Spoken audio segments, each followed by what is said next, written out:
this one.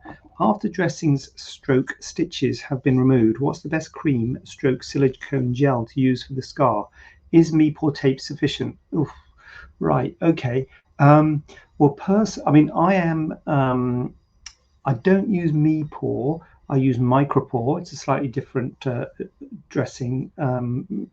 So everyone's different in terms of post-op regimes after surgery. Mepore is a dressing that's usually on for a short period of time, like a week or so, and then is removed.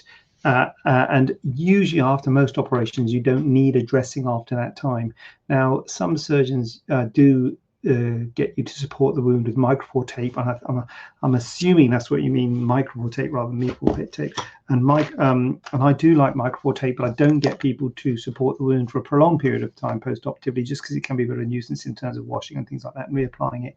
I'm not sure how the evidence is in terms of how much good it does, but I don't think there's anything bad about it. But I don't get people to use tape after having their dressings removed.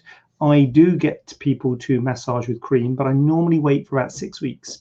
So my personal post-op regime for pretty much anything that I do, whether it be a mole removal or a tummy tuck or a breast augmentation or a breast reduction, is dressings for a week, then the dressing comes off, and then no dressing after that first week unless there's a problem with the healing. But assuming it's all healed, it's usually healed pretty well by a week, and it is and then I normally leave it until 6 weeks, and at 6 weeks we get you massaging with cream. And I don't particularly recommend a cream. There are creams we have called Vicky has creams at the clinic, Q10 I think it's called, but we can give you creams from the clinic, but really any kind of moisturizer and pressure on the wound. But I wait until 6 weeks post-op because you don't want it too soon, because you don't want to put tension on the wound. In terms of silicone gel, that is marketed as a scar reduction gel, and but for me, I don't particularly recommend it for people with normal scars. So I don't recommend using silicone gel, because it's really only for people who have problem scars in terms of hypertrophic scars, red lumpy scars.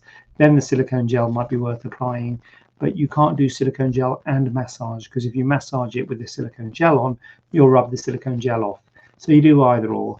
And for a normal scar, I recommend people massage with whatever, with a moisturizer, and it's more the pressure than the actual cream that you use. And that's me. Some people are different, so don't. If someone's told you to use, again, if you're going to use tape, you can't really massage because the tape, but the tape might be in that 6 week period. Within the tape might be in the early period, and personally, I don't get people to use the tape. Not that there's anything wrong with it. I'm a big fan of the tape. I just don't use it for a prolonged period post-operatively, because I think it can affect, be a bit of a nuisance in terms of washing and things. But certainly not a bad thing to do at all. Whether it's a good thing to do is up for debate, but certainly not a bad thing to do.